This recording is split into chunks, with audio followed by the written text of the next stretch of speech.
খুব সম্ভবত আমি বা আমরা ওই রকমভাবে দেখিও না, সেও দেখবেন কোনো না কোথাও একটা তার নাম জড়িয়ে দেয়। শাকিব খানকে অপমান করার কারণে আলেকজান্ডারকে এবার ধুয়ে দিল অপবিশ্বাস। ভাই ব্রাদার, 2 দিন আগে আলেকজান্ডার শাকিব খানের দরদ সিনেমাকে ইঙ্গিত করে তিনি একটা কথা বলছিলেন যে আমিও বলিউডে চান্স পেয়েছিলাম, কারণ আমার চেহারা, আমার গোপ নাকি বলিউডের হিরোদের মতো, যে কারণে আমাকে বলিউড থেকে অফার করা হয়েছিল, কিন্তু আমি সেখানে কাজ করতে যাইনি, কারণ আমি আমার ইন্ডাস্ট্রির কথা চিন্তা করেছি। যে আলেকজান্ডার তিনি সবসময় অশ্লীল সিনেমা করছে, সেই হিরো বলতেছে যে আমি আমার ইন্ডাস্ট্রির কথা চিন্তা করে ওপার বাংলায় কাজ করিনি, কারণ শাকিব খান এখন এই সময় দরদ সিনেমা করছে, যেটা প্যান ইন্ডিয়ান সিনেমা।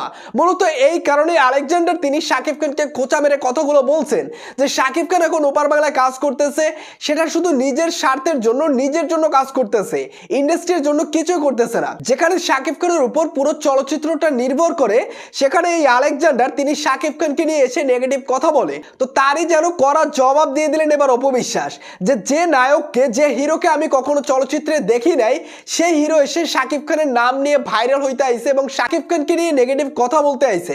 ভাইবার, তোর অপবিশ্বাস সেই কথাটা একদম আলেকজান্ডারকে ইঙ্গিত করেই বলছে, কারণ অপবিশ্বাস সবসময় শাকিব খানকে যে অপমান করে, ছোট করার চেষ্টা করে, তাকে যেন একটা ধোলাই দিয়ে দেন। তো সেটাই তিনি গতকাল করেছেন। এবং আলেকজান্ডার তিনি যে কথাটা বলছে যে আমি বলিউডে চান্স পাইছি, কিন্তু আমি বলিউডে কাজ করিনি, কারণ আমি আমার ইন্ডাস্ট্রির কথা চিন্তা করছি, তাকে আমি প্রশ্ন করতে চাই যে আপনি ইন্ডাস্ট্রির কথা চিন্তা করে ইন্ডাস্ট্রিটাকে কই নিয়ে গেছেন? আপনারাই তো বলেন যে 1200 হল থেকে এখন কেন 200 হলে নেমে আসতো।